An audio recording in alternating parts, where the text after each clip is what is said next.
Hey everybody, Adam back with another episode of the Bowhunter Chronicles podcast, and a good friend of mine here with another podcast, Nick Otto from the Huntavore Podcast.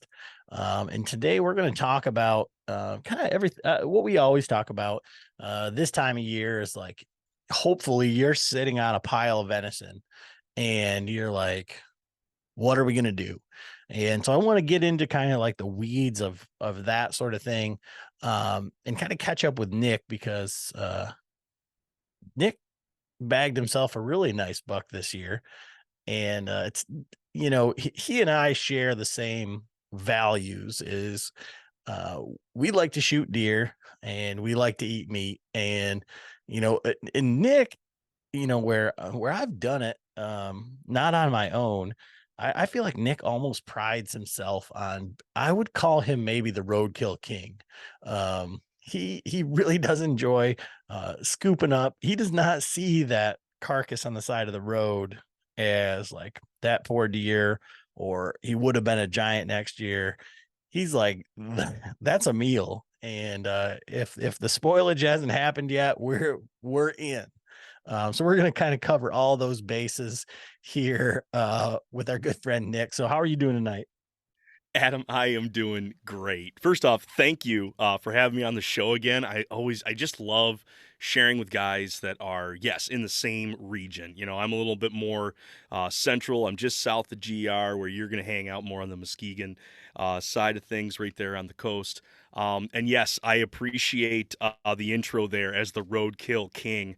I may need to get myself a ratty looking, I don't know, Burger King crown that I wear wear around as the Roadkill King. As we speak, there is a yearling doe hanging up in my shop that was picked up Friday. That was a fresh hit. They're off 68th Street. I was able to scoop her up, still warm, still malleable. Great story about that one is that I was in my work clothes. I'm a PE teacher by trade, so I'm in my athletic gear. I end up pulling up into a gravel pit, gutting it, getting to school, getting a chance to clean up, get myself a cup of coffee, and be at an IEP meeting to talk about a student's goals for learning. And all this happened in 45 minutes. So that's my claim to fame right now, is that I can go from roadside to professional in 45 in under an hour. So let's go back to earlier in the season where you shot yourself what you said was the first tapeable buck that you said. So take us through like the whole season, like up to that point. Like, is this one that you named, was this Charlie backstraps, or daggers, or whatever the common name would be, or was this kind of like a random thing, or how did this whole thing play out? I tell you what, it is seasons coming together. It is, I tell you what, a culmination of a lot of things. Because I've been busy, the boys have consumed a lot of my life. I got 3 young kids, and so like I can get out and practice shooting. We live on or next to my family's farm, but at the same time, like to get out and like put food plots in is always tough because the land is designated for farming there. I'm not going to take anything away from that operation to put in food plots. Are there little pockets that I can put in? Absolutely. And I just, due to laziness, haven't done any of that. But what I have enjoyed is not even putting out cameras, not even. I'll do my pre-scouting, and I have really worked on historical data, and really kind of like looking back at this has helped me out. Is I've either got some preset stuff, or I have just some favorite locations on our farm where I've been able to get in at certain points of the year. And a section of my farm that kind of jets out into the cornfield. It's real close canopy. There, it does open up into some little pockets, so there's a lot of cover near it. So it goes like heavy cover into some open area into heavy cover. So it's just this mismatched area, this maze almost, and it really sets up an awesome staging area. I have had previous encounters with bucks here, sizable bucks that I would be super thrilled to be able to take. I've also had a couple doe interactions in there. In fact, I've taken actually I was 20 yards from the spot where I took a big doe the year previous. So I just knew this area was rich in deer early in the season. And in fact, it was the second weekend in October that I was able to have this happen. So it was really early on. Two does came in early, like 5 o'clock, really thinking that was going to be my my window, and it just never happened. They stayed out at 45. They were in the thicket and cover, and by the time they got to like 30 yards, they were really into the briars and the prickers. And then finally they jetted off into the corn, and so it was like I never even had a chance. So part of my night, or at least the early on part of my night, I was like, gosh darn it, that was it. But I continued to sit there hoping, thinking something would happen. And right around 7 o'clock, I have a doe come in and jet right underneath me. She is now 9 yards from my platform, from my tree. And I'm like, oh, I'm real excited for this. So I'm beginning to spin myself around to give myself a chance. And I start hearing this buck. I already hear him grunting. And I'm like, wow, this is super early. But here I am, have this deer grunting. I can't quite see him yet. It's dark enough that I can't see real far into the timber.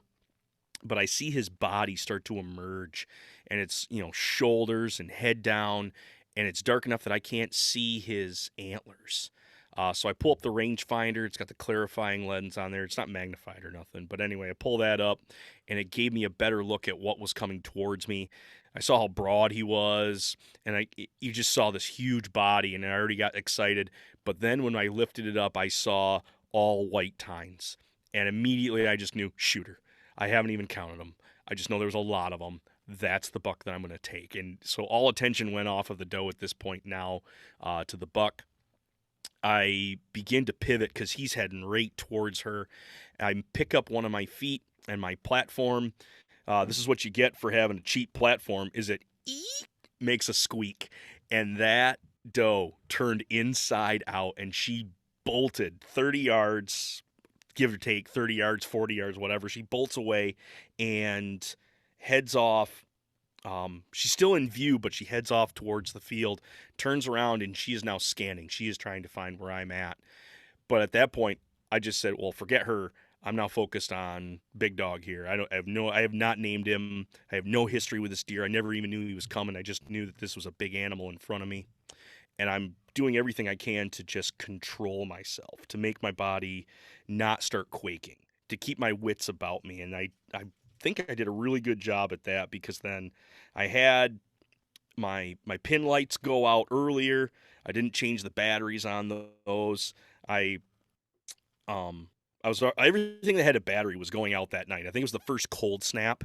So I know my pin lights was out. My headlamp was kind of freaking out a little bit. My rangefinder was on its last legs. So it was just like a combination of like, you're going to have to work on the practice you put on in the summer. You're going to really have to work on your archery skill of guessing where to put that arrow, judging how far he is, because there's a lot of things not in your favor right now. And so I tried to really keep my wits, keep myself put together. And by doing that, I got that buck to come into 22 yards. That was the last range I got on him, was 22. I drew back, and I'm beginning to settle the housing on his body. And as I've drawn back and I'm settling, I hear that doe that was 30, 40 yards away. She blows and jets out. And I'm like, shoot. So I'm still now just squared up on this buck. And of course, he picks his head up. I mean, ears attention to her. I'm beginning to squeeze my trigger. Well, then he turns and he looks back at me. Or he looks back at the tree that I'm at. He didn't look up. But then he begins to do 180 degrees. He's going back the way he came. He is getting out of here. That doe spooked him. So I held off of shooting. I knew he was going to move. This is not a good setup. He does 180. He swings from looking to my right. He swings now and he's back to my left. And I gave him enough time to come around to 180. He's now looking left and he begins to take that front foot forward. And that's when I knew, I'm like, this is where the shot has to happen or it doesn't. I release the arrow. I hear a hard crack, but I also hear like that, the plunge on the inside of it. The buck takes off. He leaves my vision at like 50 yards because it's dark in that section of the woods there. And then I hear nothing. I don't hear crashing. I don't hear kicking. I don't hear blowing. I don't hear anything. He went 50 yards and literally disappeared from all existence, according to me in that tree. Took all my information in as much as I could. And then that's where I got in the horde with the fellas, like buck hit. I can't say buck down. I'm just saying, hey, buck hit. Trying to relay as much information I can. My legs are jello at this point. It's hard to even text because now my body's starting to just quake and quiver. All the adrenaline is coming up into that culmination. I'm feeling this pit in my stomach because I didn't see him drop. I didn't hear him crash. I didn't hear him jet off into the woods. Like it literally was like he gets 50 yards and then to be continued. We do not know.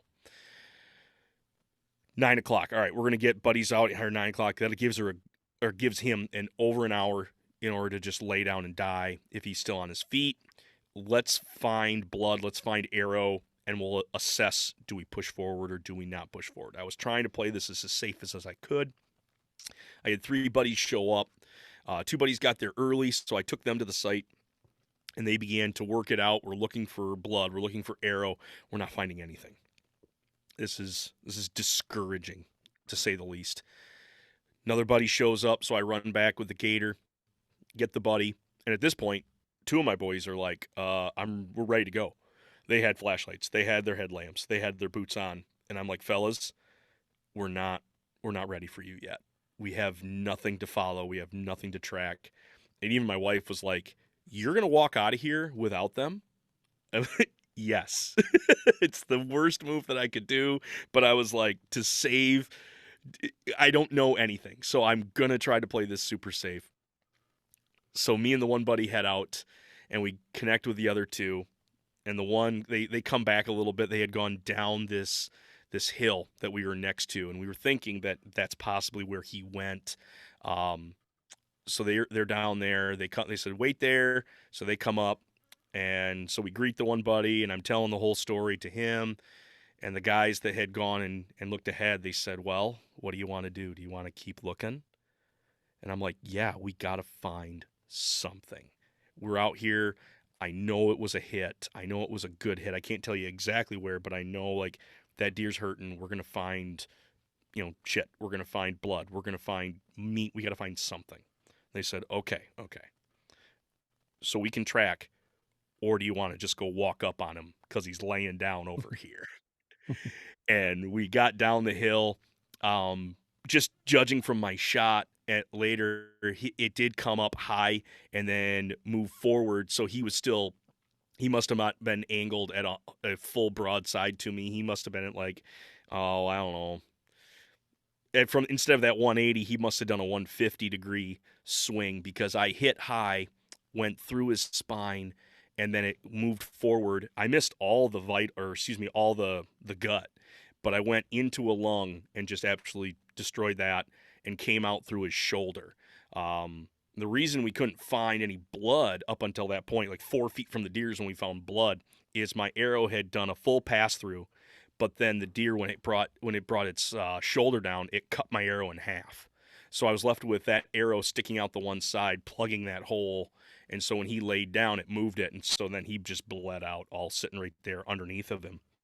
Oh, shoot, I lost the picture again. I've been holding on to this picture. But we were able to recover him like 80 yards from where he was at. So once we got that, I was like, all right, I got to go get the boys. So we run back. I get the boys. Still 2 of them were very excited about being able to go on this track. The other one finally had a chance to hold on to the remote for himself, the youngest one. So he's like, no, I'm watching my show. We're going to let this go on.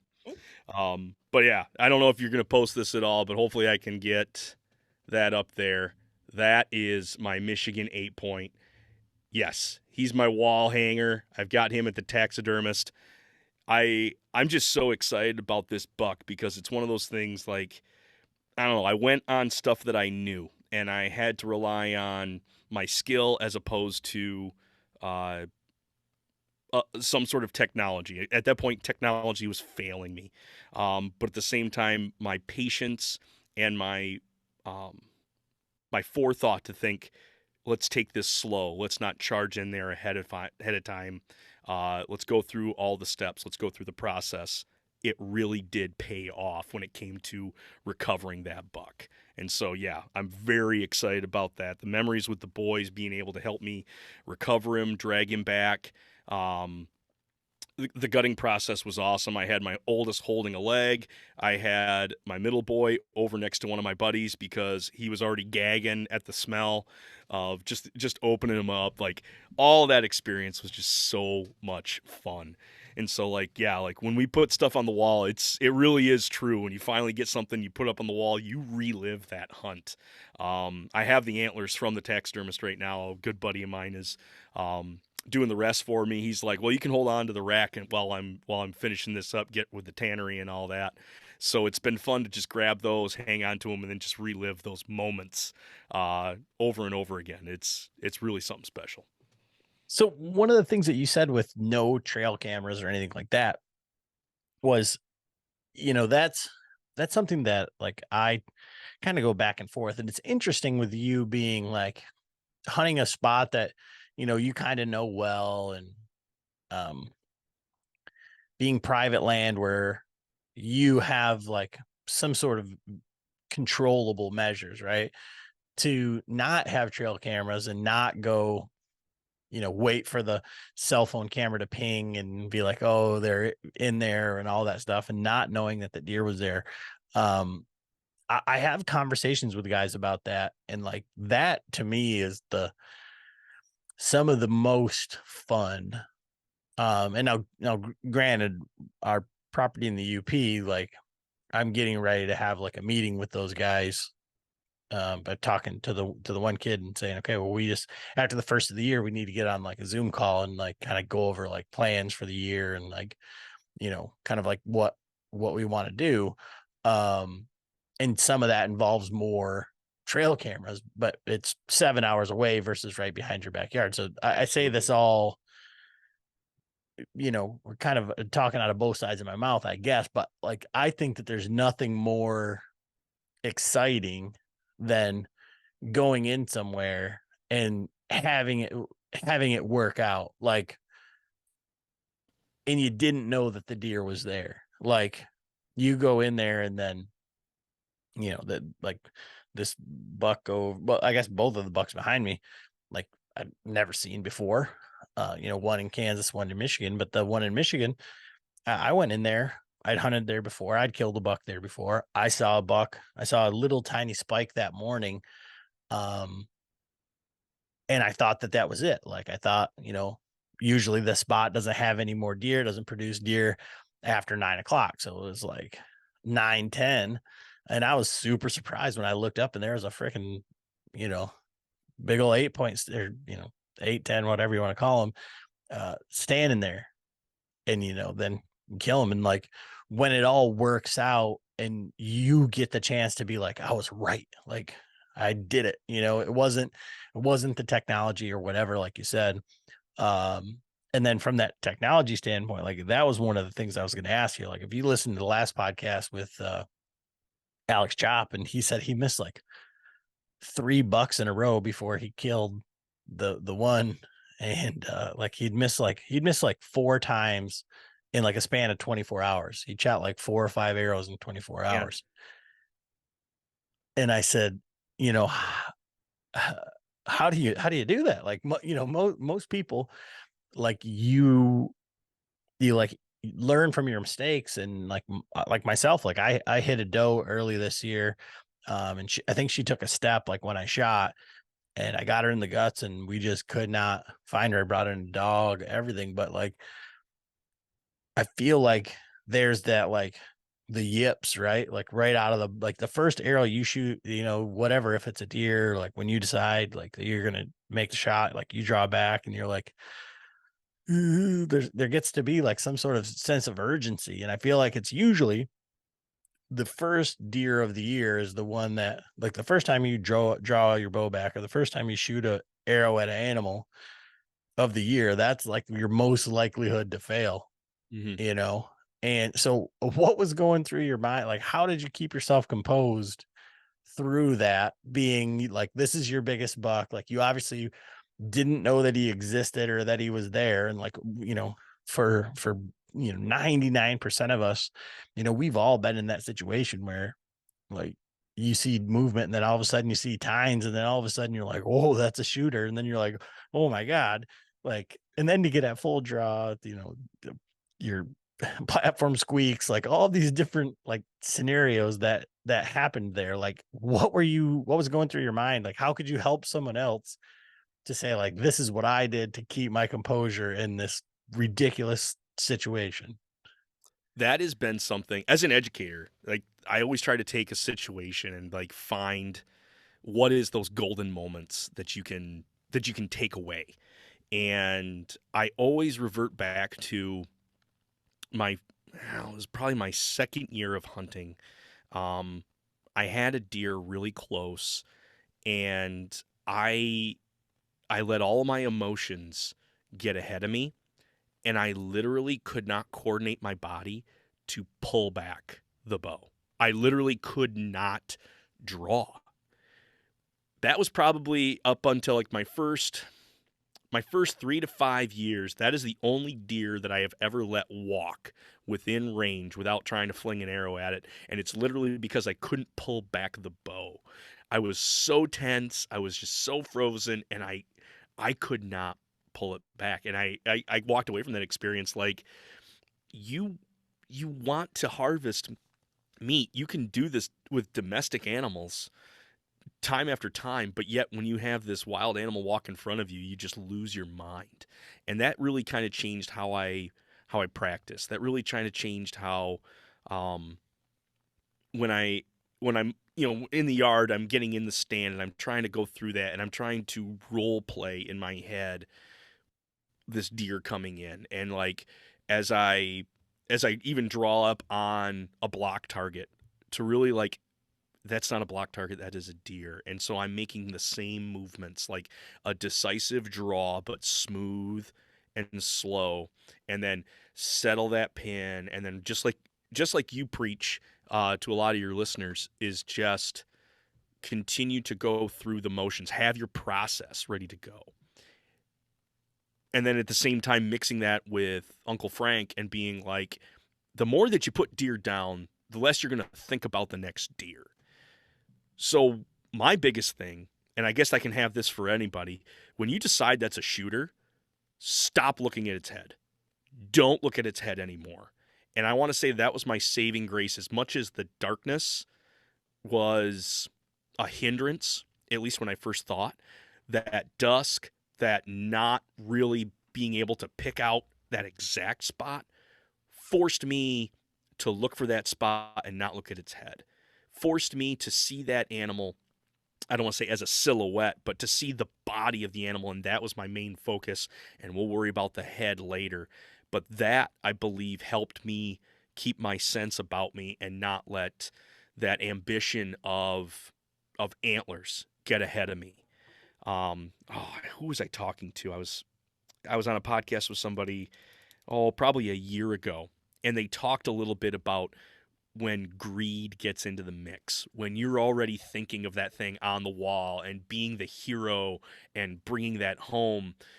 That's your first step into losing the battle, is that you're already thinking ahead instead of going through that process. So being in the moment, and then stop looking at that antler and just find that spot where you need to hit. And that's probably what I want to be able to tell people, is that it's when you get those yips, you get those shakes, focus on what you need to do, and the rest will all come together there at the end.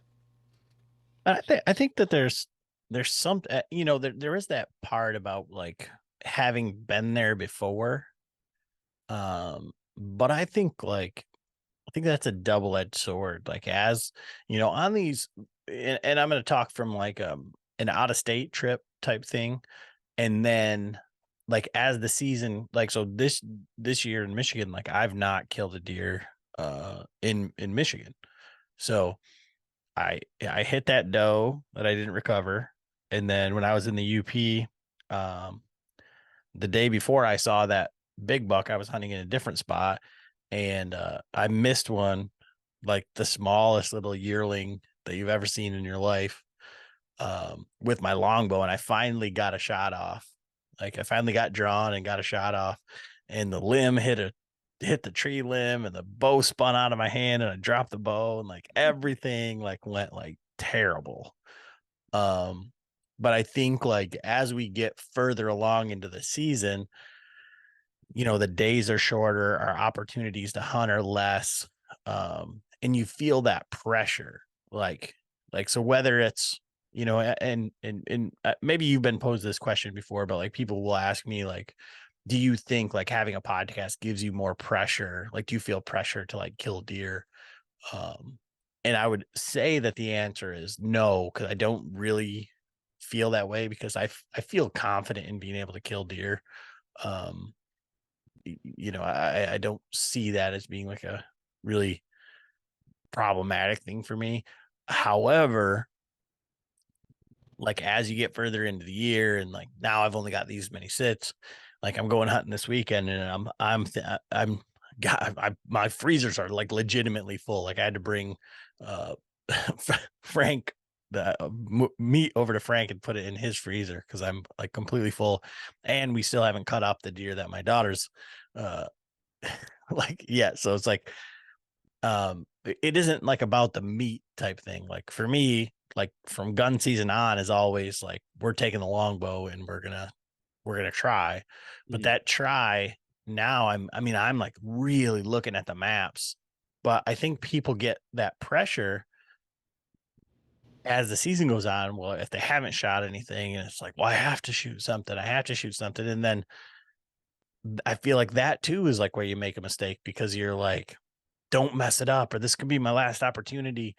Um, Whereas in reality, every sit, your whole world, your whole sit, you thought your night was over, and you know 30 seconds later, here's the biggest buck that you've ever shot walking in, and it went from like a crappy night to a great night to a nervous night to the greatest night yet.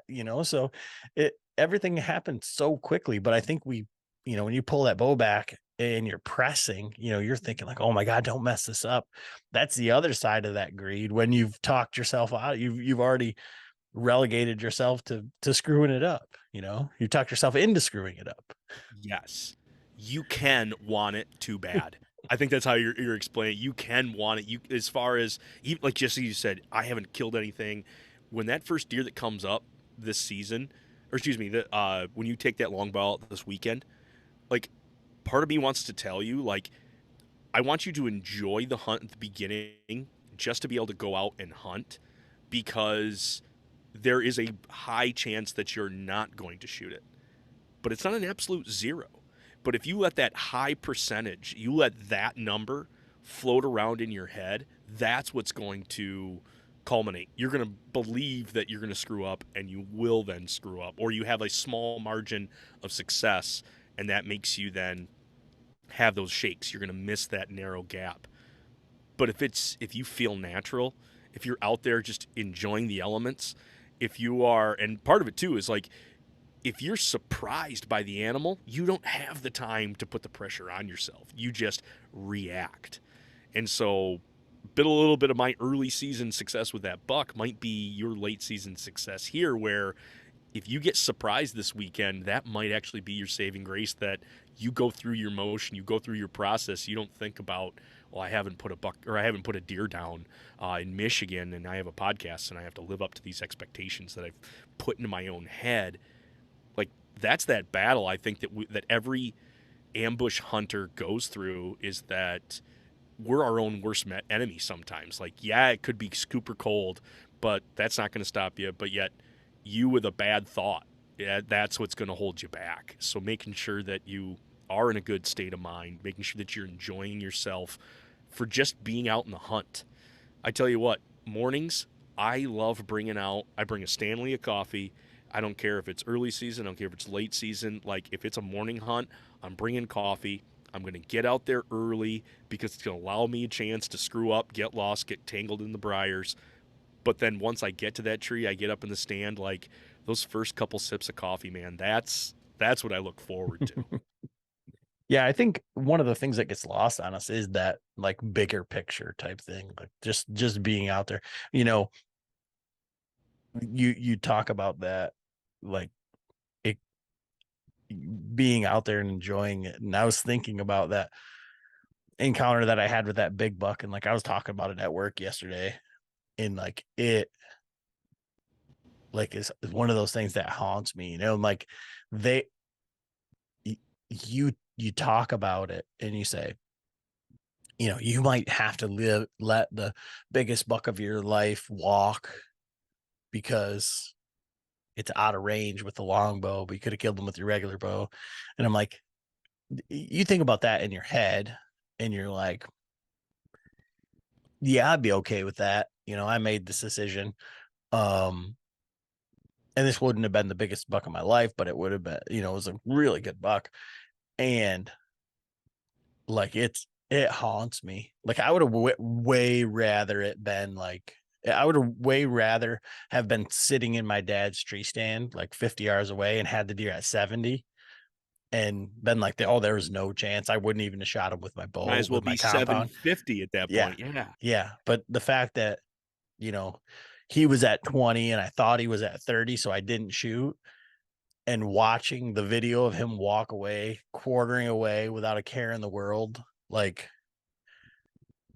I mean, that's like seared into my brain. And like, you know, having your wife say, like, well, you miss 100% of the shots you don't take. Like, I think I need to get like more into like the Uncle Frank mindset with the longbow and like just got to start, you know, trying to fling arrows. Like, Because you have not taken one with the no, longbow yet. no, I've been And hunting. it might be one of those, like, just rip it. Like, it doesn't matter what it is. And I don't want, don't want to get into the playbook of like that hunt with that buck, but to Yeah, be yeah. like, I mean, your wife was right at that point, and maybe it's because you talked yourself out of it, and now this amazing moment that you that you shared with this buck. Granted, you may never see that buck again. You might see him again next season, but at the same time, like, you got to be that close to that animal.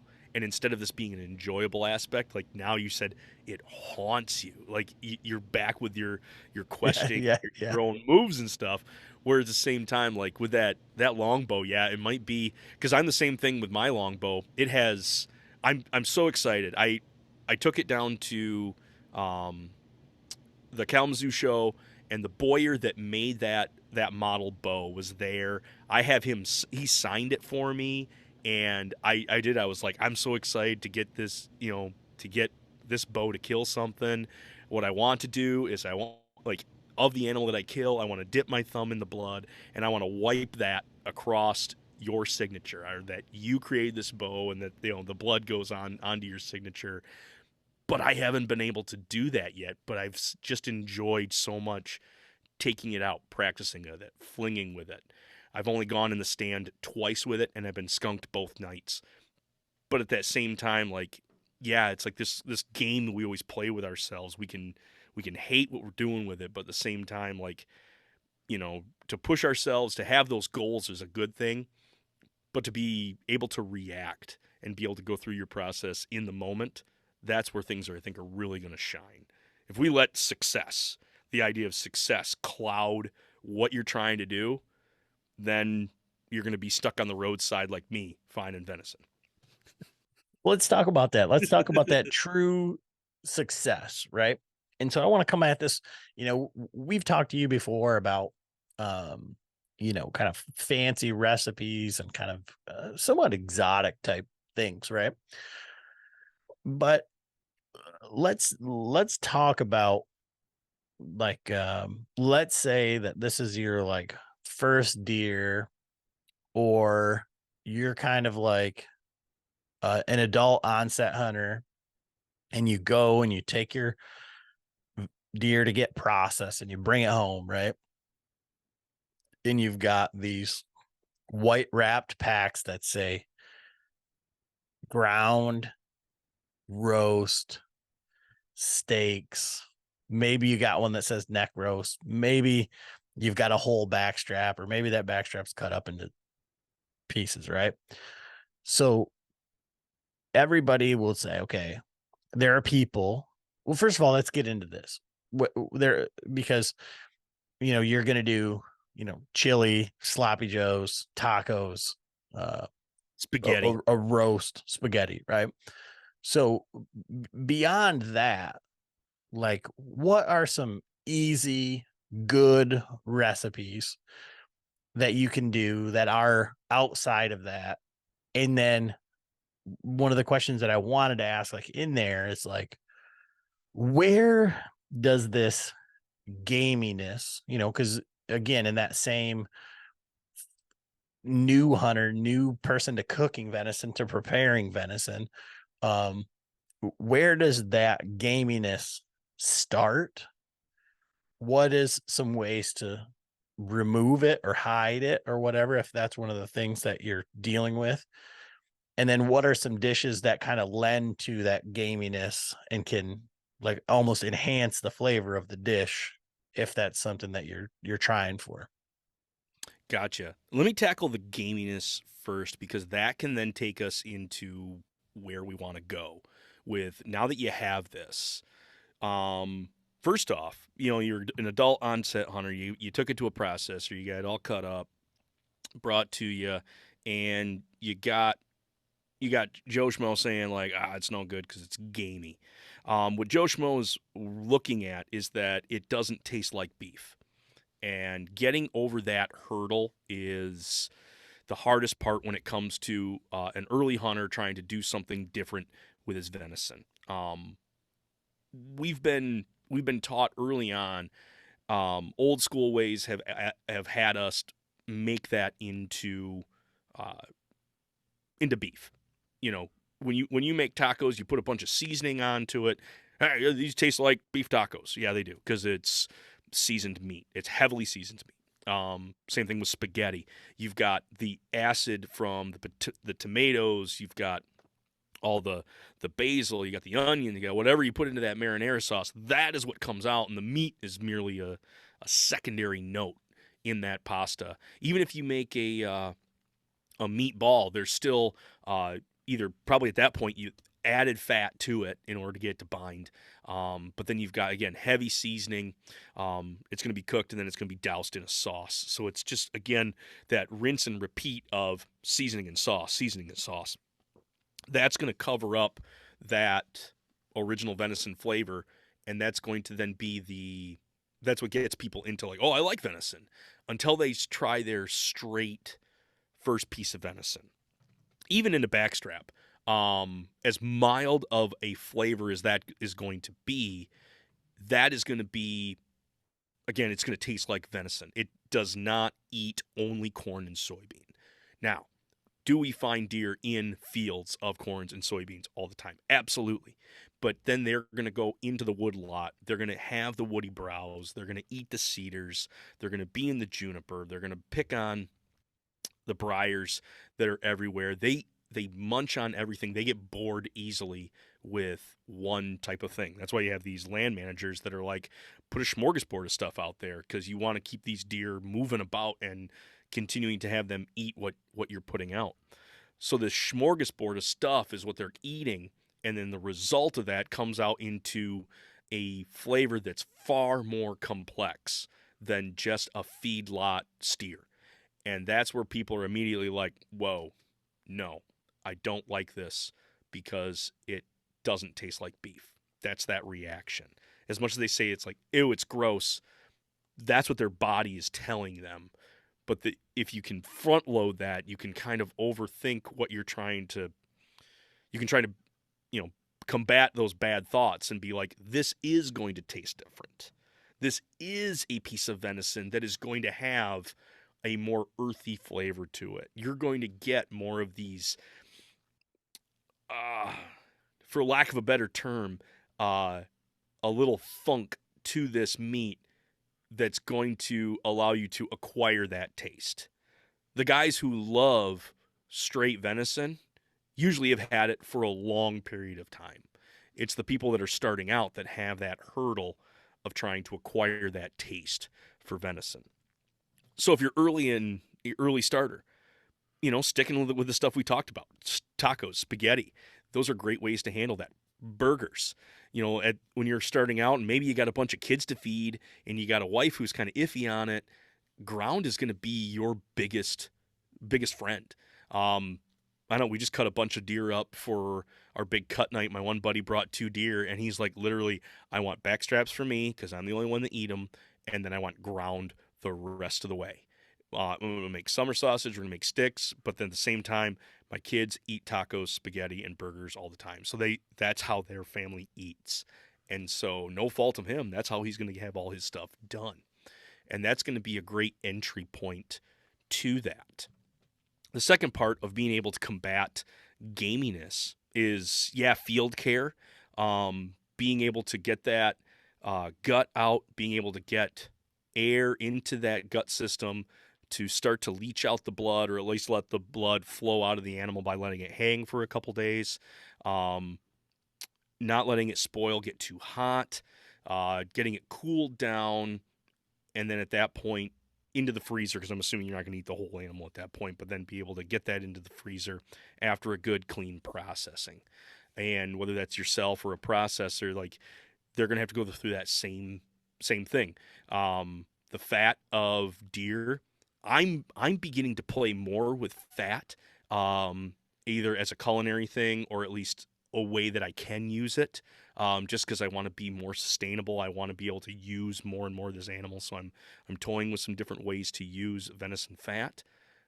But at the same time, like, that harbors a lot of those really pungent flavors. So making sure you get fat out of the way, making sure you get silver skin out of the way. That's that chewiness that allows that to linger in your mouth for a little while. And so just being good about cleaning that off when you process it and leave you with just the solid meat is going to be helpful. And then I think I want to say that probably the second part of that too is not overcooking it. Just like with a duck, you take a beautiful mallard and you pan sear that breast, you render out that fat, you get it to a medium rare, and then you call it good. Because once you take that to medium well, all of a sudden you just taste iron. You just taste that livery flavor, and that's the makeup of the animal if you overcook it. And venison, being uber lean, doesn't have the marbling, doesn't have the soybean and corn fat to be able to save how done that piece of meat is. That's why you can take beef to well and still have it be moist, is because it's got marbling. The venison is just going to get tough. It's going to get irony. It's going to really have those off flavors pop. So keeping that on the more medium rare side, that is going to be beneficial as well. It's going to mild up those flavors, but at the same time, you're going to get a venison flavor that's going to be sought after. That's what's going to be palatable to you. That's going to help you learn, especially on that backstrap, that this is what I'm looking for. Because if I go too far, that's when things get too strong. It's funny when you talk about that overcooking, because like when you're describing it, like, it was visceral to me. Like, I can feel that it almost like shreds in your mouth, and it just, overcooked venison, especially like venison that's like gone well, or like it's something that you try to reheat the next day that was like too cooked, and then it's just like it. I don't want to say that it's like not good, but like the mouthfeel is like terrible. Mm-hmm. And like when you were mentioning like eating or like finding a way to reuse venison fat, I'm thinking, like, first of all, you can't eat it. Like, you talk about mouthfeel. It's like why don't you melt a candle and like dip some venison in it and then have like then eat it and then see how your mouth feels. Like I was thinking Here's like the candles. Like oh, what else candles, could yeah. you use for? Well, I did bird suet. That was a big fun one that I did, and we've got some bricks now, so those have to actually get out to the bird feeder here soon. So we've made those from last year. But I saved all my fat off this one doe, and she had like 1.5 inch thick cap on her rump, and so I kept all that fat. And so the boys helped me put together these little bricks of bird suet, and we rendered it just like you would tallow. So I chunked it up in real small pieces, and then that got all put into the Dutch oven. And as I rendered that down, that liquid, I filled up in these little molds. Basically, they were our Tupperware. I just filled those up with birdseed, and then I poured the rendered fat in there. Those all went into the fridge, solidified up, and so boom, I had to, for the cost of the seed, I now have something to occupy our winters with by just being able to put these out in the yard. So it was like perfect. That was one way. So check, got that. Second way that I've been using it is I got a friend in Montana who he was telling me that he uses his venison fat, either his elk or his deer out there, that he'll use that on his cast iron. So I've got one pan that I'm like, you are the sacrificial pan. You are only getting seasoned with deer tallow and the rendered out deer fat. And I tell you what, like, with as saturated fat as that venison is and how that's such a bad mouth feel, when I have put on that venison fat, like you can take an egg, crack it on there, and you can roll that egg around on a cast iron pan. There's no sticking to this. I have got that seasoned down very well, and I want to say it's because of how saturated fat that is. And the way you can tell about saturated fat is that like room temperature, it can be stiff, and so you see like pork fat, it almost like in your hand can render out, or like duck fat, like shoot, you get to like 71 degrees and it starts to render at that point. But this stuff at room temp, it's like a brick, and it's that's the way these deer are made up. And so getting that pan hot and then letting that fat work into those pores, shoot, it's not even fully cool yet, and that stuff's already starting to really work in and hold that season. I know your brother-in-law is big into cast iron. I think he'd be very interested. I know he's got probably his avocado oil. I know he's got probably the paste wax from you name it, a whole number of companies. But I challenge him. Try out deer tallow or deer fat on your cast iron. You might be surprised. So talk to me about that rendering process then. Like, so, cause you listen to like the Bear Grease podcast, right? Where they talk about like, oh, it used to be a unit of measure. And I've seen like the things on TikTok where people are actually taking bacon fat and like heating it up or shaking it up or whatever, and then separating it out and saying like, this is the bad stuff. And then you can reuse this to cook with and etc. So like, what is the process? Like, let's say that we were to do that. Cause the deer that my daughter killed has a full inch cap around the whole rump. So Yeah. I mean, we got something to play with. Good deal. You want to get those pieces, mainly it's for the speed of it. So you want to get yourself like a heavy laden pot. A Dutch oven works out super well, whether it's enamel, whether it's cast, whatever it is. But anyway, a heavy pot that can go in your oven. And you want to take that fat and chop it up real small. Smaller you can chop it up, the better. If you want to run it through your grinder, that's even a better idea. You're looking for surface area at this point because we want to apply as much even slow heat as we can to as much of that fat. We want to let it liquefy out slowly. This is going to be a long, long process. I don't want to say super long, but it's going to take you a couple hours to do this. So you chop it up or grind it up, and that all goes into the Dutch oven. So you have these pieces of fat that you've then coagulated. Some of it's got meat on it. Some of it's going to have silver skin. There's going to be there's going to be a gland in there. There always is a gland in there. But by going through this process of grinding it up, chopping it up, get your oven at 300 degrees. Put that in maybe put a piece of foil on top in case it starts to bubble out or boil, and just let that go to work. And you'll check it after like an hour, and you're going to see partial liquefaction. You're going to see now those pieces, it'll look like a slurry at that point. There's going to be pieces floating in this liquid fat. Then you'll check it after another hour and a half, or excuse me, just after another hour, and you're going to see there's going to be less of those pieces. You want to get as close as you can to being able to let all that fat render out. If you pull it out and you see there's just a couple pieces in there, you could keep it in there for another hour, or you could say, hey, just call this process done. You're going to have plenty off of, those rumps. You're going to have plenty of fat. You're not going to know what to do with it. Like, you're going to end up with probably a pint mason jar of this stuff just off of that. So then, now that I have it all liquid, I want to then pull that out of the oven, again using heat protection, because it's going to be hot. And you want to then pour this either through a sieve or cheesecloth. If you got cheesecloth, might be a little bit far, but anyway, you're going to want to strain out the solids and keep the liquids separate. So have something to catch the solids there at that point. I have a fine mesh strainer, and I just love that thing. It's a smaller one. That way you're not using a huge colander, you're using something that's a little bit smaller. But then I put that into like a glass vessel. It really does become like a mason jar for me. And so having the liquid fat in there, you can then do a number of things at that point. Actually, if you were pouring it out, you've got those solids out and it's still in a liquid form, you could go right to your bird suet then at that point, and then just let that solidify.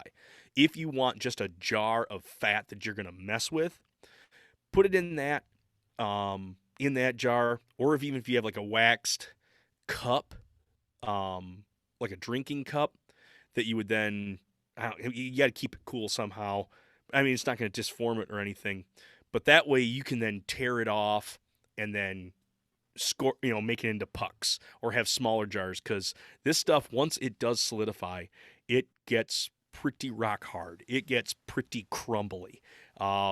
It's no joke that you put it in that mason jar, the only way it's coming out is if you're banging on it with a knife trying to like peel it out of there. So have it be a wide mouth one, something you can have easy access to. But once you got in that jar, just let it solidify. And now you've got your deer fat that you can mess with. I wouldn't necessarily make biscuits out of it, but if you were going to be using it towards, like we said with our project here of the cast iron, that point, now you just take, you take a spoon and you pull off like maybe a couple tablespoons, just chisel that out, drop that into that pan that's already gotten hot. You've already wiped it out from breakfast or whatever you've had. Drop that in there. Do that same process. Let it leach in. Set it off to the side and let that harden up, and you'll be amazed at how well that does work. But yeah, if you can skip that step, if you're going with the bird suet thing, if you've got another project, if you are going to make the candles, let me know if someone's going to be making candles, because that's an interesting project where you got to use lye, or I know there's candles that don't use lye. They can just straight up use the fat. There's a lot of different projects you can do with it. But yeah, I'm going to stick with the bird suet and cast iron, though. Those seem to be the two easiest.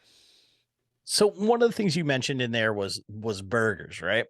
And a couple of things. Like, so I've had two people now talk to me about, well, so I think generally when we would do ground, like when we would have it made, we would say add 20% pork fat or beef. I think we use pork fat usually. And then when we ground our own, we would just either throw in bacon or sausage in that same amount. And I think the last stuff that we did was pork fat. It was like trim from like the Boston butts or whatever. So it was like the pork cap from like what you would normally smoke. But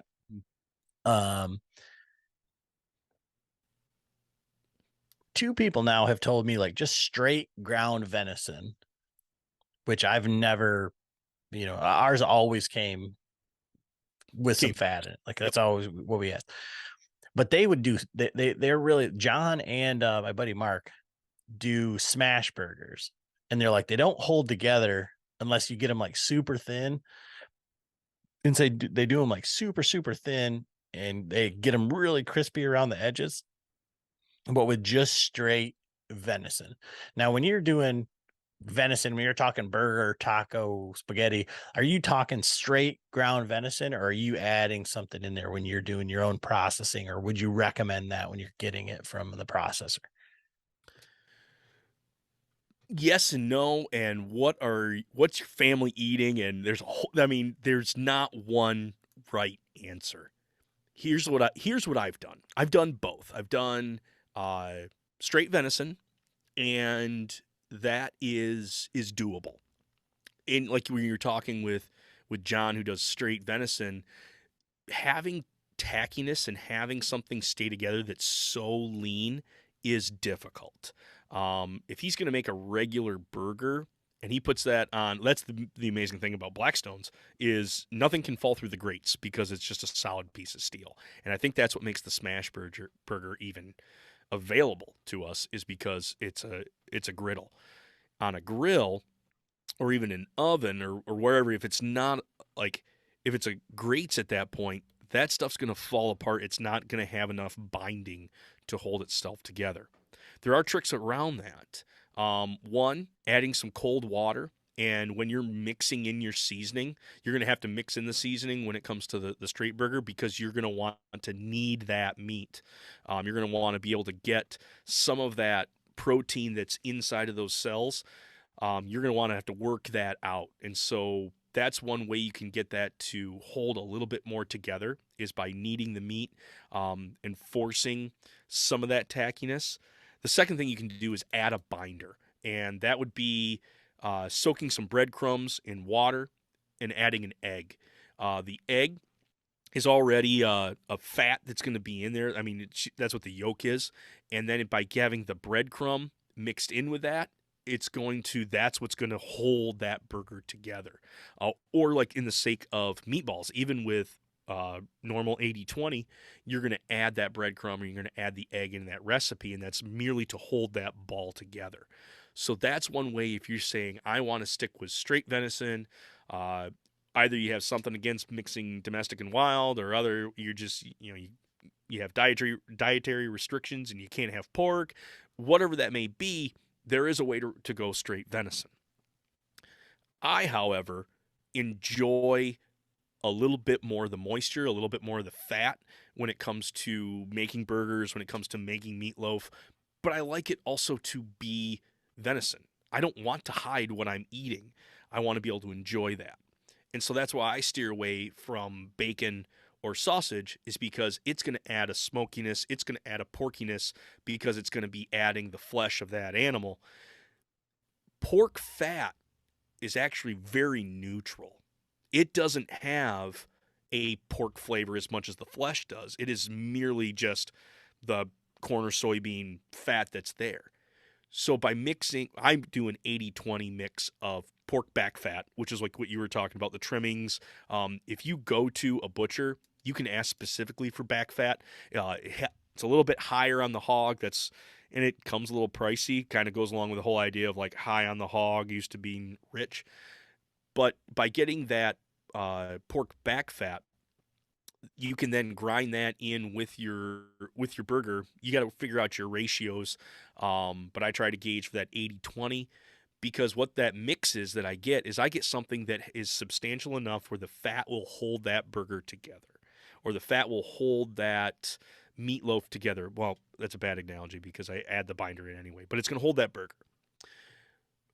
At the same time, I'm going to know that's a venison burger. I'm going to taste those sought after, funky, unique flavors of that animal, and it's not going to taste like bacon. It's not going to taste like smoked pork has been intertwined into this. You're going to get that venison flavor.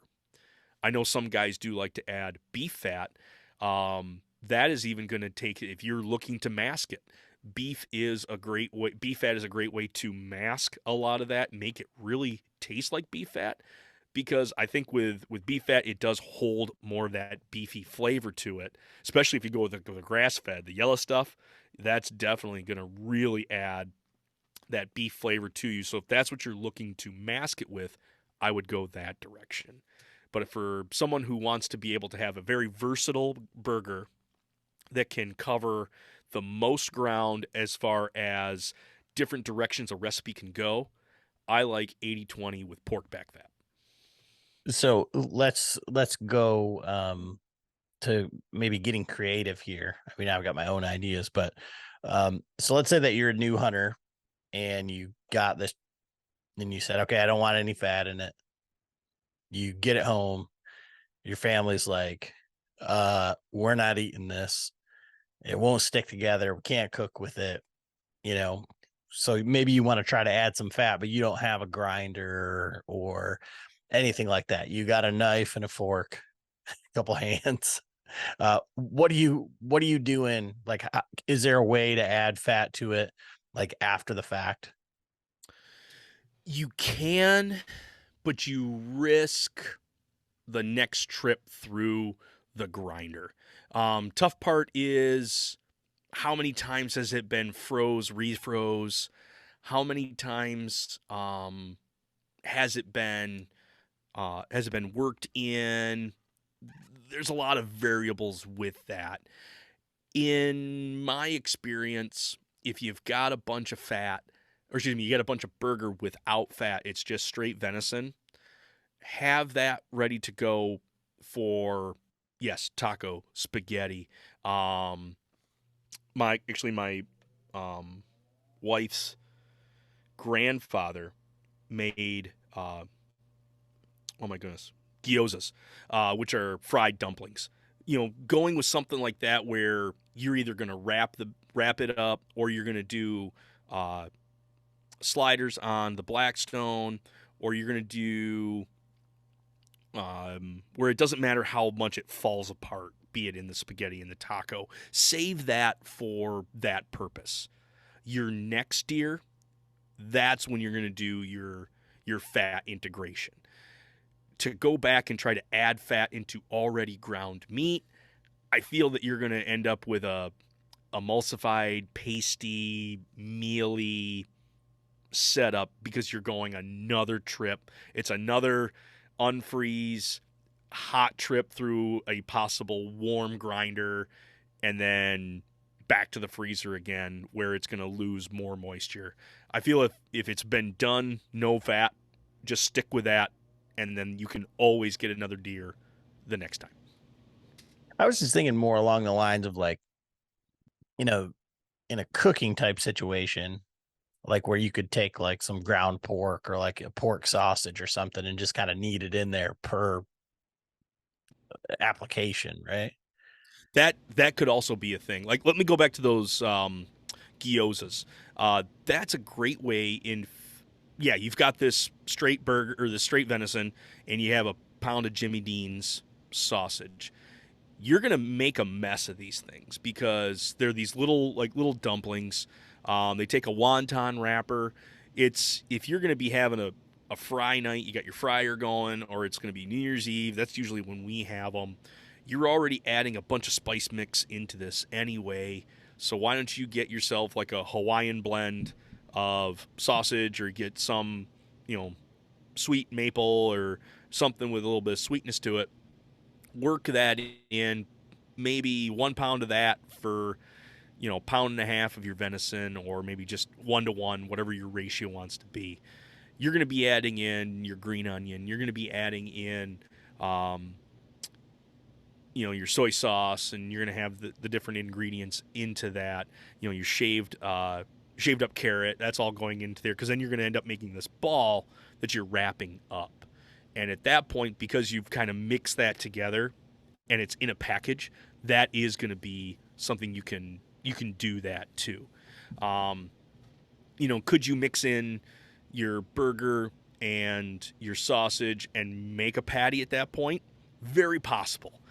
I can't give 100% just because I didn't see how well it got mixed. It could be one of those things like, yes, a smash burger could be possible, but once you take it to a regular grill, it starts to fall apart at where there was sausage and there wasn't sausage on the grill.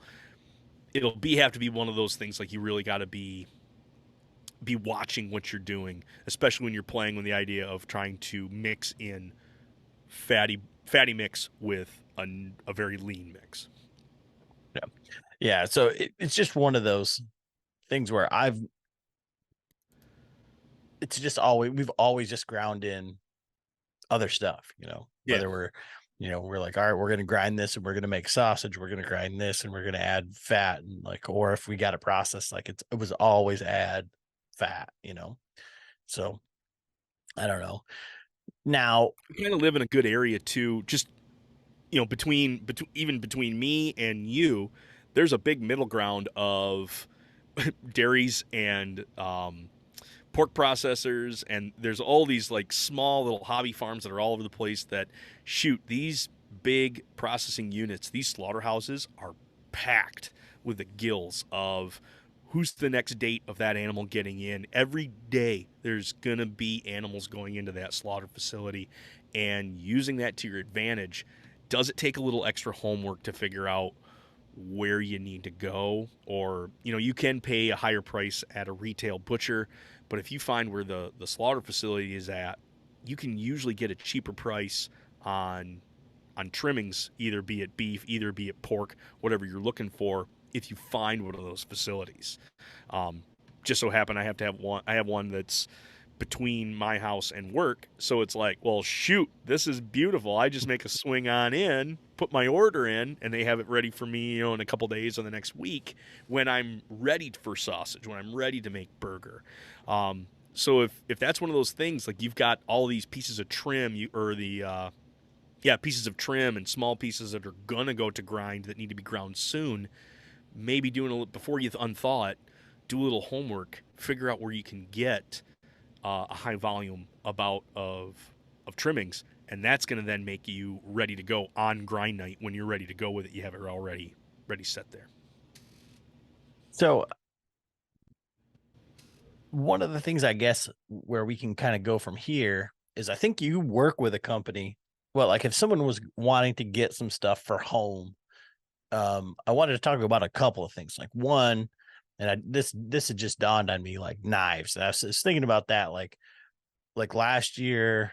Like I didn't need it last year. I used it this year in Kansas, but when I went to Ohio last year, like Frank's always got, uh, he's got a bag full of fillet knives, and that's what he uses just to Rapalas. And then there's these like cheap ones he was just looking at.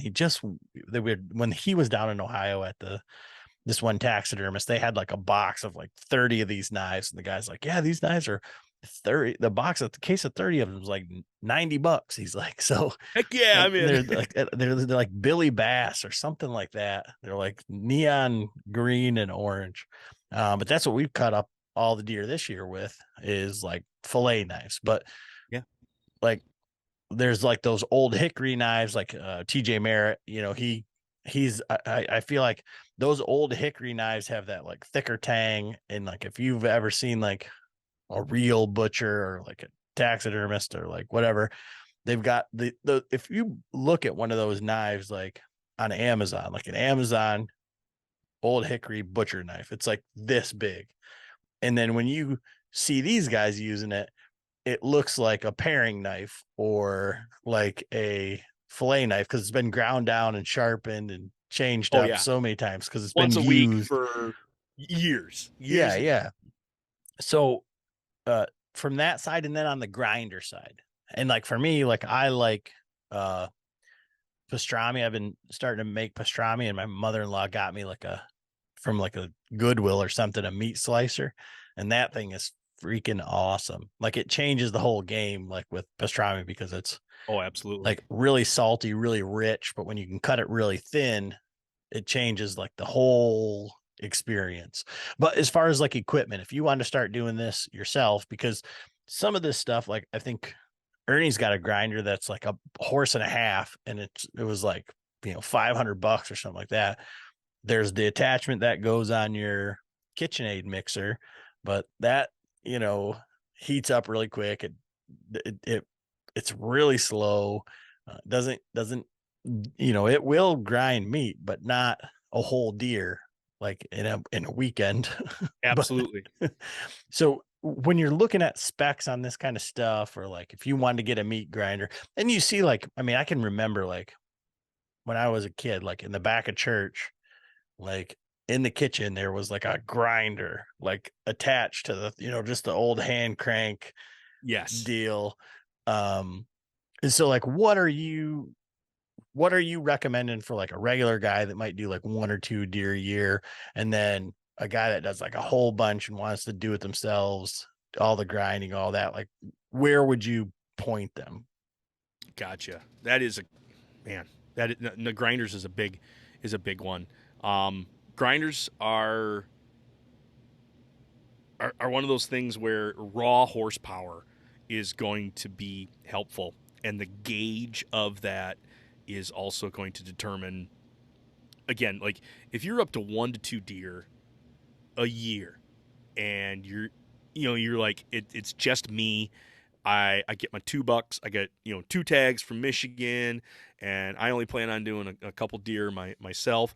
Those little 3/4 horse or 1 horse grinders work great. I would steer clear of anything that's got plastic parts or poly augers or anything that looks cheap, that's going to fall apart on you. Look for something that is all steel. Look for something that has steel cutter and a steel holes being, or the die. The die is all steel at that point. You want to steer away from like the aluminum pieces. Will that kitchen age attachment do well in a pinch? Yes, I have one, and I like it for when I'm going to make a 5-pound batch of, you name it.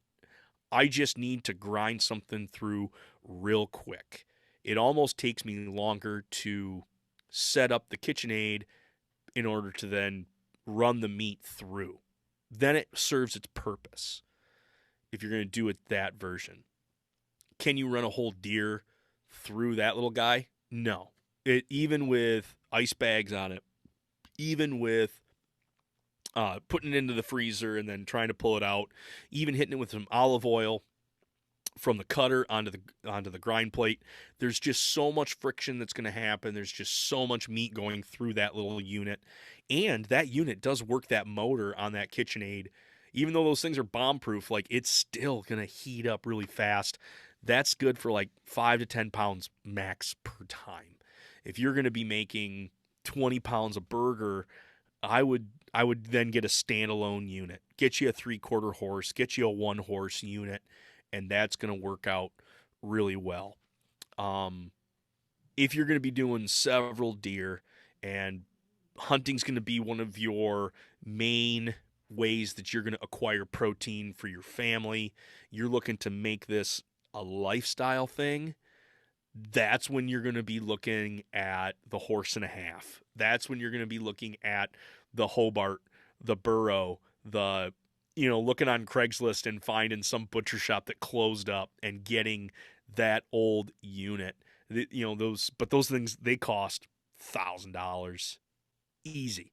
It takes longer to clean the units than it does to run 2 deer through it. You're like, it just horks it down and spits it out, and you're like, man, I'm all done. But now you got to spend an hour cleaning this thing apart, disassembling it. That's the next spectrum that you're going to be looking at. I made the investment, and I went with the horse and a half. It is a full tabletop unit, and it kicks ass. I can't keep up with it. I did 30 pounds the last time that I had a buddy came over. I had 30 pounds ready to go. He had 40 pounds ready to go, and it took us literally an hour to just get all that meat through twice. Like, we spent more time bagging it because I got a little sausage stuffer, so we were putting in the poly bags, but like that meat just pushed through so nice. But it's because we jumped up in the horsepower. It's also the gauge too of the throat. So as you're shoving stuff down there, this one's the 32 gauge, And then I think like the next one, once you get up there, is like the 22 gauge. Like it just continues to get bigger and bigger. But that's when you start to get into those commercial sizes. Something off the shelf at Cabela's will get you through for those 1 or 2 deer. But if you're going to make this a lifestyle thing, you're going to heat those 1 horses up a lot. So jumping up to something big, making the investment, especially if you're part of a hunting group and you get a couple guys like, that $500, that $600, shoot, that $700 unit is so nice. But can you drop that much coin on a very specific piece of equipment? Well, it is going to get you a good majority of the venison that you're going to eat. But if you put 3 or 4 guys in on one grinder, that's going to take that sting away, because then you're still going to be buying bags. You're still going to be buying fat. Like there's still this ongoing input into that stuff, but it's going to break less on you. You're going to spend less time going through the grind of grinding. You're going to be spending more time cooking that by getting one of those bigger units. So for yourself, decide what kind of investment do you have meat-wise into this? Is it 20 pounds max that you're going to be getting on this? You can get something off the shelf. If you're looking to make a lifestyle change, you're looking to make a health change, you're wanting to use total venison on what you're doing, then that's when you're going to have to make that jump into that bigger unit. But yeah, those ones off the shelf, they do a good job. But if you're going to be running your family off this stuff, yeah, make the big choice and go with the big grinder. The one I'm specifically using, I guess I'm not necessarily working with them, but I love the stuff that they're coming out with, and that's that Made by Meat. That's the grinder I have, and they've got a sausage mixer that actually attaches to that grinder. So the more that these grinders are getting super versatile, some of them are becoming stuffers as well. Some of them are, adding on different attachments. Some of them have foot pedals if you want to really get into accessorizing your piece. So if you want to take a standalone unit and then have, again, several different products you can make off of it, that's going to be something that the more money you invest into it, the more application you can have with the different attachments. What about knives? Knives. Cheap is good. Old Hickory, you can't go wrong with Old Hickory. And Rapala, those fillet knives work super well. I currently use a commercial item that you can get on Amazon for, I think they're like $20-25 a piece, and they're going to last you, they're going to last you a long time. They'll last a butcher, maybe a year, maybe a year and a half, but they're using that every single day, and they're grinding that down. But I go with a Victorinox or a Dexter knife. They've got a poly handle. I like the 6-inch semi-flex. It's not super stiff, but when you take that knife and you put that right on the side femur of your deer, you can really push into it, and you'll see that blade flex, and then you just run that blade right along that bone, and you pull that meat right off the side of it. There is nothing left. There's no sawing action at that point. You can use that torsion, and it's going to flex with you.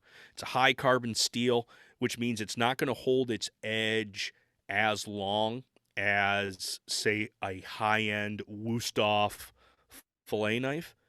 But at the same time, you can put an edge on those things way quicker. You take a couple passes on that steel, it's going to stand that edge right back up.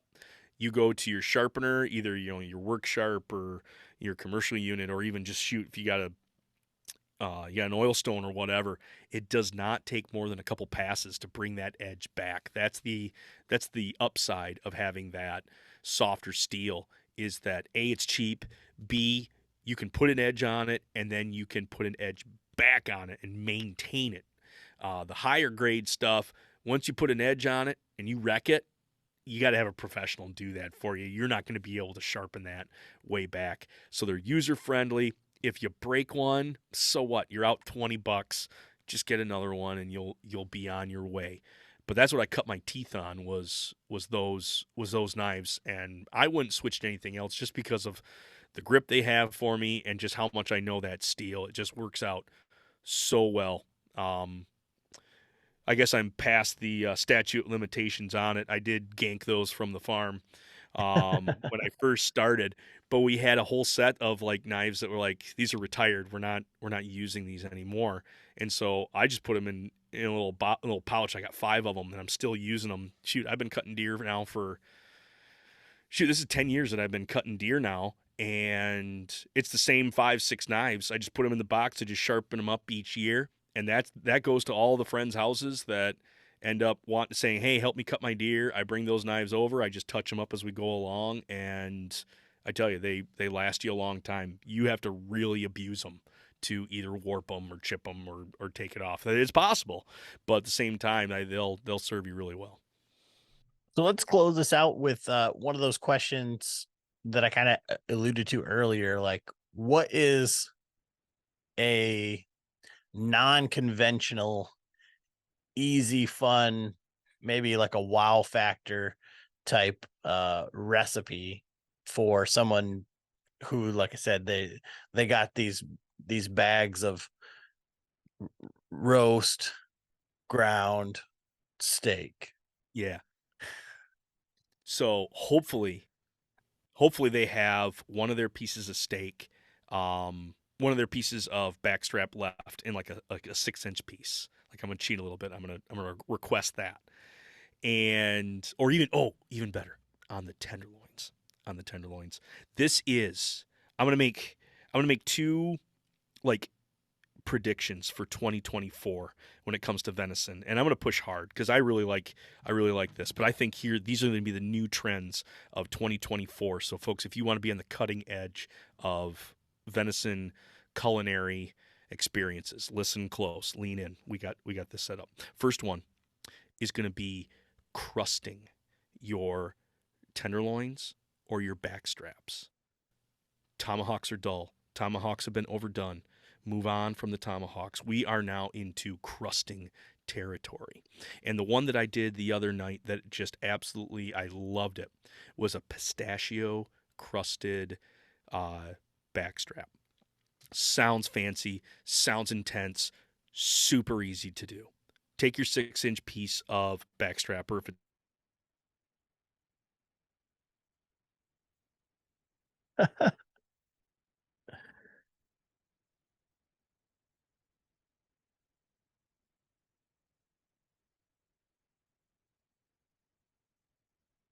sear that all the way Oh, around. hold on. Pull it off. We lost it. Yep, I lost you right at, you said super exciting, sounds super crazy, super easy. Super easy. Okay. I'll back up. Sounds super crazy, sounds super easy, but it's not. It is a pistachio crusted venison tenderloin or backstrap, your choice. This crusting on there is just going to amp up a new flavor that actually works super well with venison. I think they've gone as far as like lamb. Domestic lamb is probably the closest thing you can get to venison, and they've used this crust a lot on lamb. But what you do is you take your piece of backstrap or your tenderloin, and you're merely going to sear all sides of it. So get it into your cast iron pan, and just like get, as you're rolling it through, just searing each side for like 45 seconds, and you're just getting the outside crispy. You're not cooking it all the way through. You're just getting that crust on the outside. Pull that off and let it rest. While it's resting, either have your food processor there, or you can chop this with your knife as well. You want to get some panko breadcrumbs. You want to have the shelled roasted pistachios. It's 2023, about to be 2024. You can buy pistachios without the husks on them. You don't have to do all that work. A little bit of Parmesan. I'm talking the real flaky stuff, the powdery stuff. That's great to add in there as well.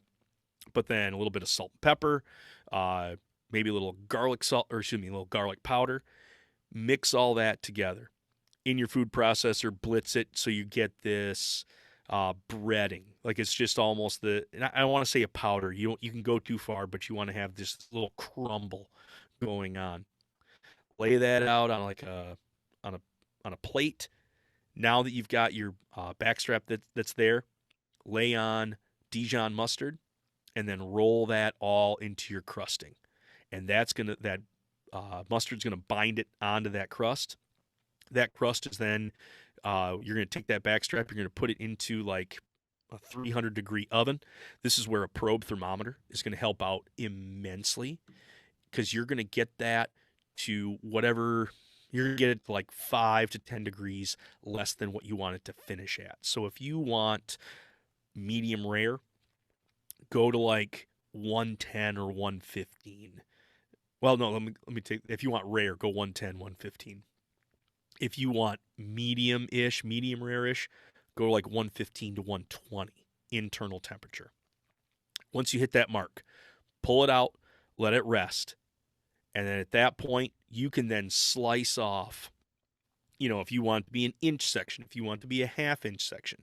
But then you slice those up, and that crust is going to hold on the outside. Set those on a plate, have one sitting on top of the other at an angle sitting there. If you had even a pan sauce, you made like a blackberry pan sauce to go along with it. And that's merely just, you take that same cast iron pan that you seared it all in, add a little bit of stock, add a little bit of brandy, add you could go blackberry jelly, you could go grape jelly, you could go regular fresh or frozen fruit at that point. Just mix that up, season it the way that you want it, let it thicken up. Literally takes less than 5 minutes, and then you just ladle that over the top. And you took something that was merely just seared a minute ago, something that you would have probably wrapped in bacon, and then regretted that that move immediately. But now you've got something that's elegant, something that's tasty, something that elevates venison and doesn't make venison this only thing that you have to have with cold, light domestics. Like, it really does elevate it to the next level. And that's just simply adding a crust to the outside. Now, there's another thing, because you said two things, and there's one thing that I've seen you kind of tease about, and you said tomahawks are boring.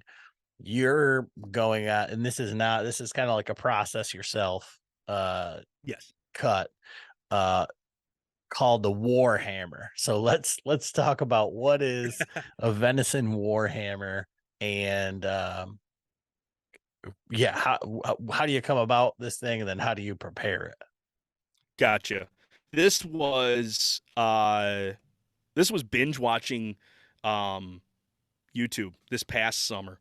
And with that movie, it was like the second movie of Thor. Maybe it was a little while ago. I'm not a big Marvels fan, but all I remember is everyone was talking about these Thor's hammer, and they were using beef shanks, and they were cutting them, basically Frenching the bone so that the bone was exposed. They were then putting these on barbecue pits and barbecuing them forever, and then either serving them with the bone still on, and then you peeled off the meat, or they were shredding the whole thing. And I adapted that, and I said, can I do this with venison? And you know what? It may not be Norse god worthy as far as size, but at the same time, these pack a punch, where the tomahawk is going to be your lightweight arrow with a mechanical on the end. The war hammer is going to be that piece of meat with the FOC.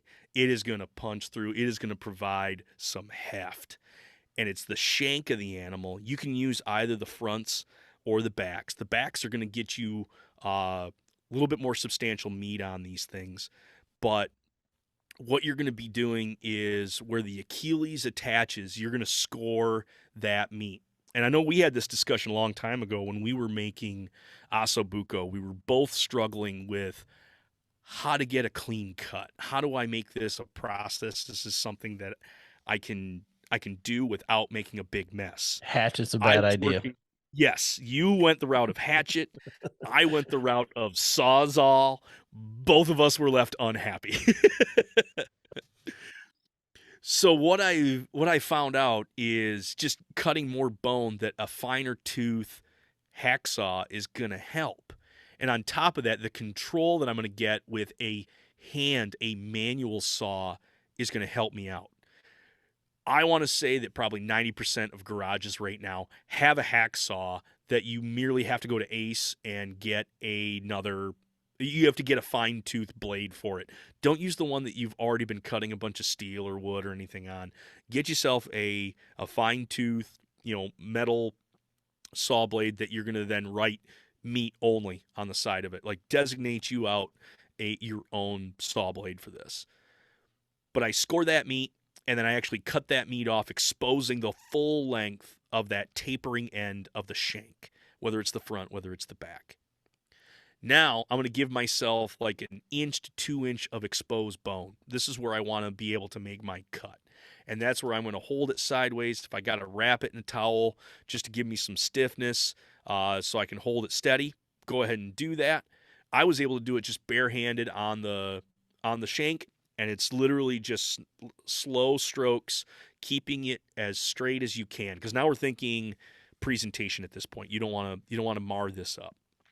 So I just make sure that I get through that. It does take a few more minutes than, say, a hacksaw, than a sawzall, but it's going to be a much cleaner edge. Same thing with a hatchet. There's not splinters. You don't have, stuff flying everywhere. It's very controlled. So now that I've gotten myself this shortened section of shank, and it makes itself, actually, presentation-wise, I sent you a picture of it. It really does. It stands up on its own. Now, the front shanks, you do have that funny knuckle on the connecting side that would go up into the shoulder, and I would nip that as well. So you'd cut your tapering end. I would flip it around and then cut that so it's flush, and that allows you to stand it up. So I've got my War Hammer constructed. I want to make sure that I take my knife and I really scrape that bone clean. I want that to be as white as possible. So if you got any meat on there, scrape that off.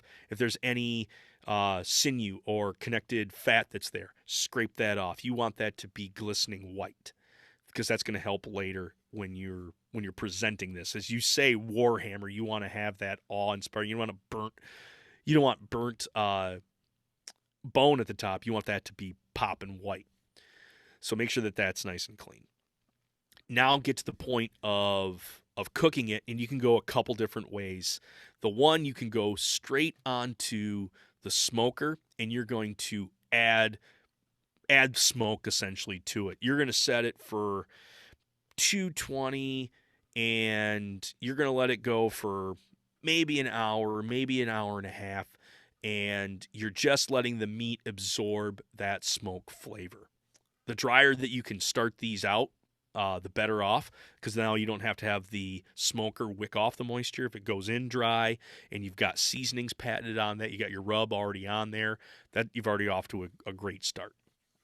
I would foil the top of that bone as well. Just take a piece of tin foil and wrap it and then cap it, and that's going to protect that bone from absorbing smoke to it. It's going to keep it whiter. It's going to keep it more brilliant. But now that I've started that smoke adhesion onto that meat, and I've got my rub that's already starting to work, now I'm going to want to get that into a real moist environment. So you could take a cast iron pan, put that on your smoker, and then put your War Hammers in there. Add whether it be a beer, whether it be just liquid fat, whether it be what you wanted to add other flavorings into it. It could be just straight water, but you want to get some liquid into that cast iron that they're now floating around in. Foil over the top, so now you have this sauna set up here. So you've got moisture that's going to work its way through that meat. You're going to have that tenting, that foil keeping as much moisture in there, and then you're going to want to add your probe thermometer, and that's going to get you to where you're going to get your temp to like 200, 201, 202, basically to the point where you're going to be able to shred that meat. And at that point, when you pull it off the smoker, it's going to be real loose. It's going to want to come off. It's going to take a long time. Letting it rest, not rushing that process. Let it sit, pull the cast iron off the smoker and let it sit there on the counter for, 20 minutes or so. And that's going to let that meat absorb as much of that moisture. It's going to let it soften up. It's going to let all that stuff start to come out so that now when you're ready to serve this up, you could go for someone serving and you could just lay a hammer on their plate, and now they get to peel the meat off of that bone, and they get the full effect of having that war hammer on their plate. You could even go to the route where you shred it, and then it gets either made into a slider. I think it needs to get mixed into some homemade mac and cheese that you were making along next to it, and now you've got the Veni mac and cheese going on that side. Just using that barbecue, using that smoker to its full potential at that point. If you wanted to class it up, this is what I did with a whole shank, and I'm very excited to do with these, is kind of along that same line where I'm going to add a little bit of smoke to it at the beginning, but then I'm going to move it over into an oven, and I'm going to let that slow oven do the work. I'm going to have probably have some stock in there. I'm going to add some pads of butter. I'm going to want to add some sort of liquor, whether that's going to be a brandy, whether that's going to be a flavored bourbon, or something, maybe a maple whiskey or something. But then I'm going to tent that in the oven. I'm going to try to let some of those flavors come out, and pairing that with a savory oatmeal instead of, say, pasta, or instead of polenta. A savory oatmeal is it's a hearty oat that takes over, as far as, you've got strong flavors from your venison, but now at the same time you add a strong secondary flavor in the savory oats, and it just really makes things pop. You're just filled with all these different flavors. I start a pan with just dry oats in there, and I'm letting those warm up. And then what I'm going to do is I'm going to have a pot of probably venison stock alongside of it, and I'm going to ladle that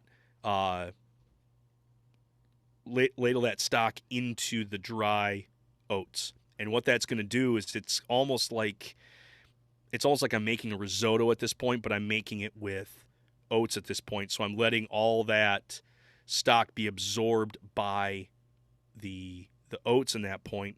When I get to the point where it's got the consistency that I want it, that it really starts to thicken up and look like an oatmeal that you would have at breakfast, I'm going to add in mushrooms. I'm going to add in green onion. I'm going to add in a load of Parmigiano Reggiano, the thicker stuff, and I'm going to work that in because that's going to melt all through, and that's going to really add body and real thicken that up to it. Salt and pepper that stuff.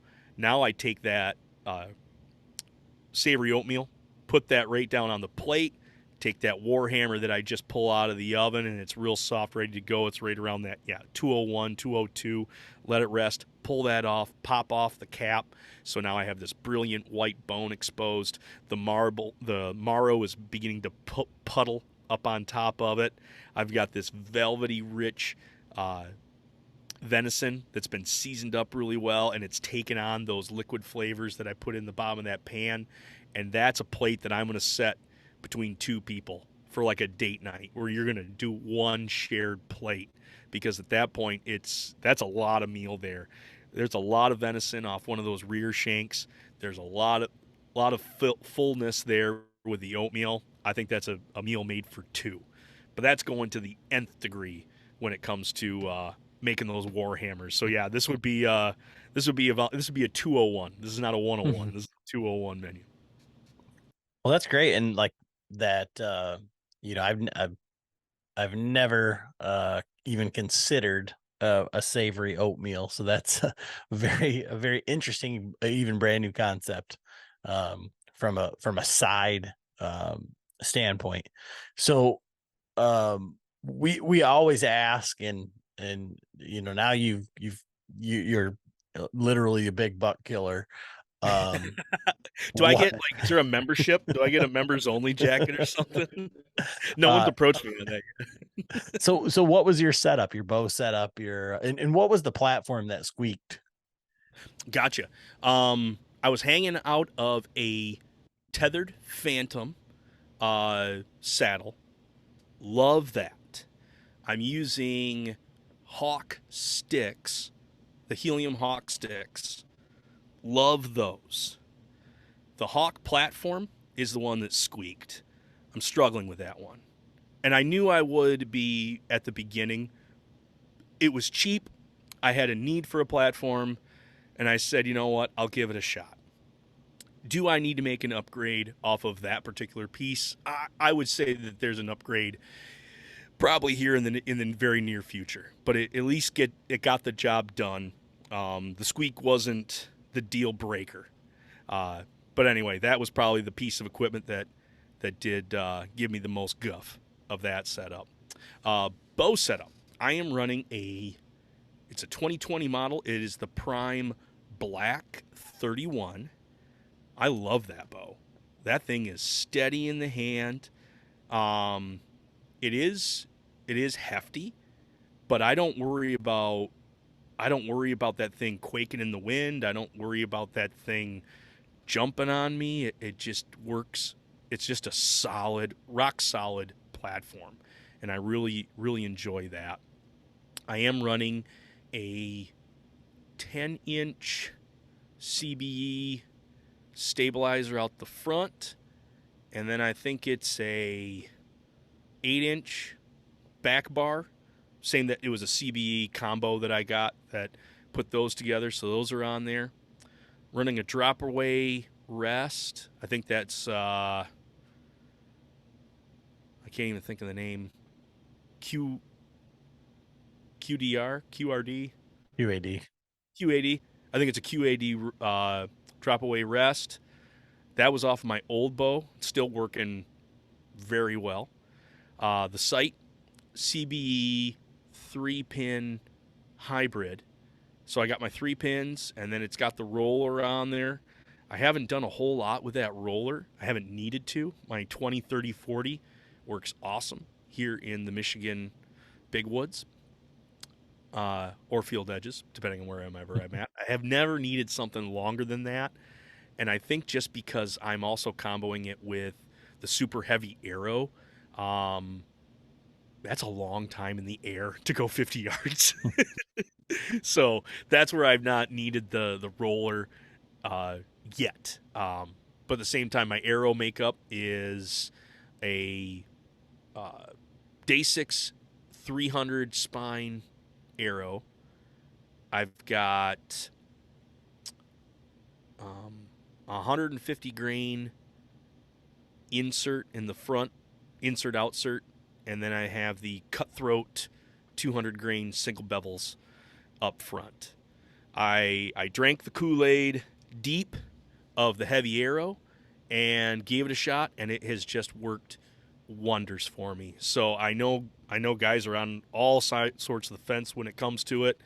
For me, it just works. I have put down so many deer. I have watched deer die in front of me as opposed to having to track.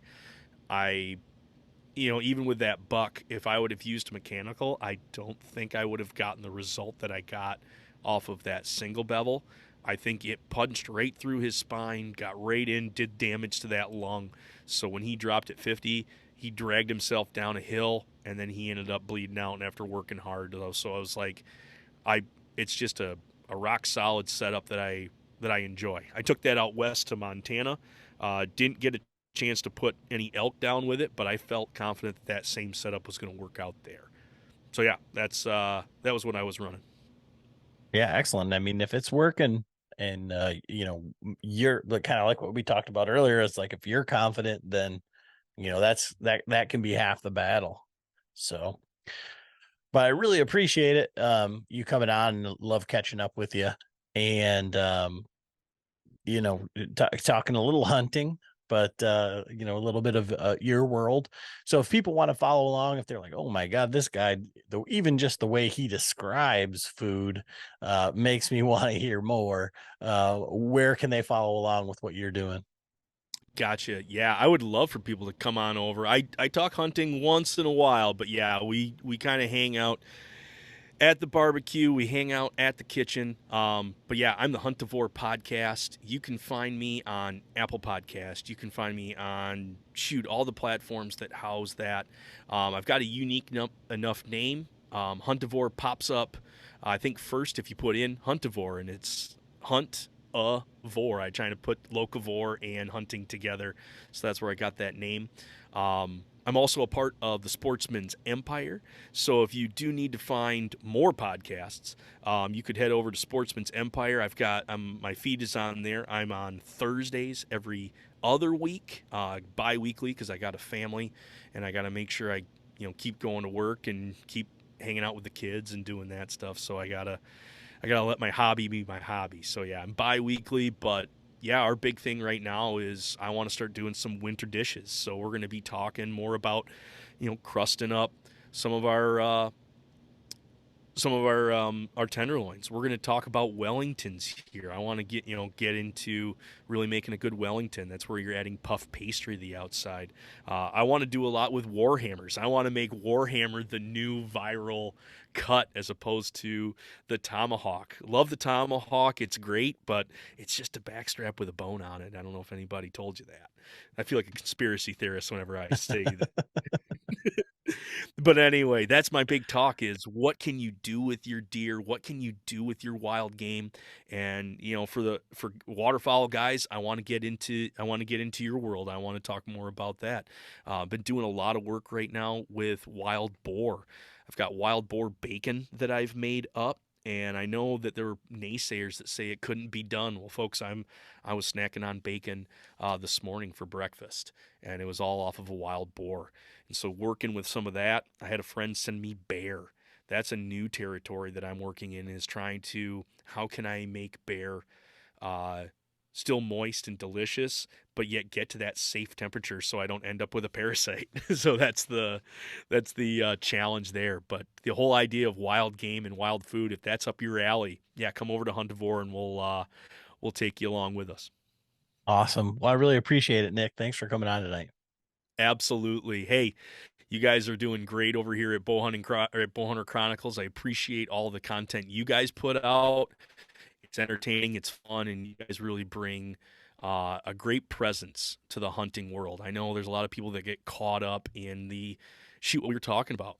They need the big buck, they need the kill, they need the likes, they need the clicks, they need all this stuff, and you guys bring that real world old school feel back to hunting, that it's a fraternity, it's a club, it's a brotherhood, that we come together and we just enjoy the outdoors and we enjoy nature and creation. So thank you for all you guys have been able to do over there. Yeah, it's been a fun ride. So thanks.